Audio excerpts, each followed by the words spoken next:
கிளி தந்தான கிளி தந்தான அட்ட தந்தான கிளி தந்தான கிளி தந்தான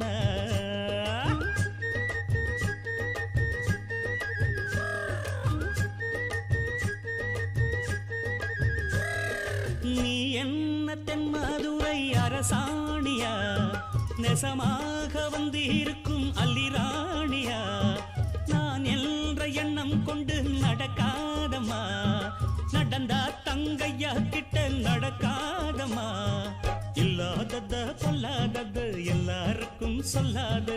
எம்மா எம்மா சும்மா சும்மா அங்கே இங்கே துள்ளாது பெண்ணாக வந்தாலே பெரும்பாகியம் முன்னோர்கள் சொன்னாரடி ஒரு வாக்கியம் வாயாடியே போல பெண்ணாலே பெண்ணின் புகழ் மங்கும் தன்னாலே பாட்டு படிக்கும்